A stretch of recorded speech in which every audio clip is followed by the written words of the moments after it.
Finish the wall in the south and build a fresh one in the north if this keeps up. Or we could just liberate the Canadians from their dictatorship. It's not like America hasn't done that before. There's room for a few more stars on the flag, and we can't have cannibals as neighbors. It's not a good look, and it's starting to hurt our property value. Here now, Senator John Kennedy, Judiciary Committee member. Senator, can you believe what's happening in our own neighborhood here in North America? Well, Justin, let me say a word first about Canada, and I want to make it clear. I support peaceful protests. I don't support breaking the law.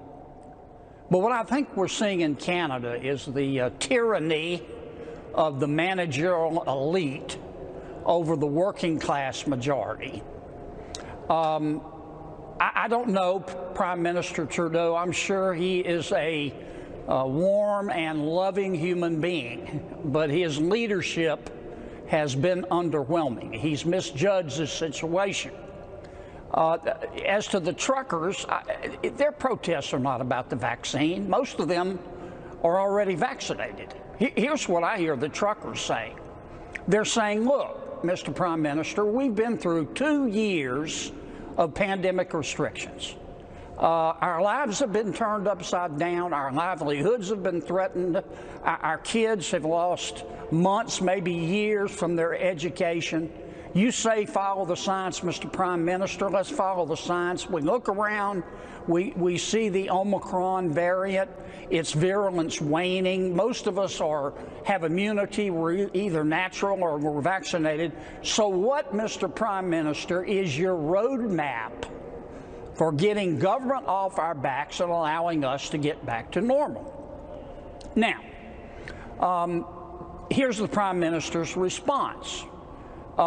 Instead of saying, fair question, let's sit down and talk about it, his plan for convincing the truckers that they are wrong is by saying, you're a bunch of stupid idiots. Here's what I hear the Prime Minister saying to the truckers. Look, truckers, I'm smart. You're not. I'm educated. You're not. I drink caramel frappuccinos. You don't. I eat bacon-wrapped dates and tuna tartare. You don't even know what that is. So sit down and shut up.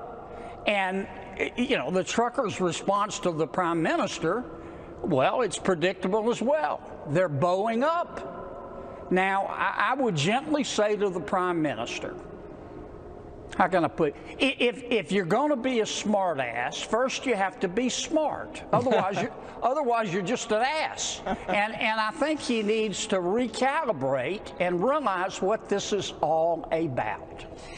If he's eating those bacon-wrapped dates, he has to know they're coming from the truckers. Those things don't just grow naturally on trees in Canada. They have to get there by the very people he's treating as terrorists. Now, as a sitting U.S. senator, you got the neighbor to our north, our biggest trade partner, basically using terror laws to freeze bank accounts for people that are just sitting down on a road.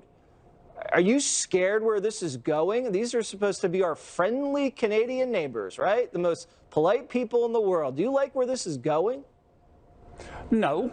And I think the Prime Minister, look, I love Canadians. I love Canada. They're great allies. And in my judgment, I think the Prime Minister is totally overreacting. I mean, he's hitting a gnat with a sledgehammer.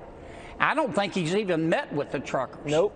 And I don't think he really understands that this, as one commentator put it, this by the truckers is a primal scream of frustration. It's not about the vaccines.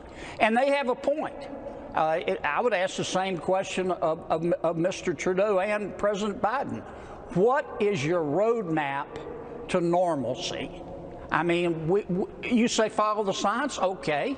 The virulence of the Omicron is waning. We're all immunized either naturally or through vaccines. What's our roadmap back to normal? When is government going to get off of our backs? And those are fair questions. Fair questions, and we're hearing a lot of primal screams from parents, from truckers, Yeah. A lot of people all across the world, not just here, across the world. And you can't respond to that with force. Got to listen. Thank you, Senator Kennedy, as always. Thank you. It's not just dictators.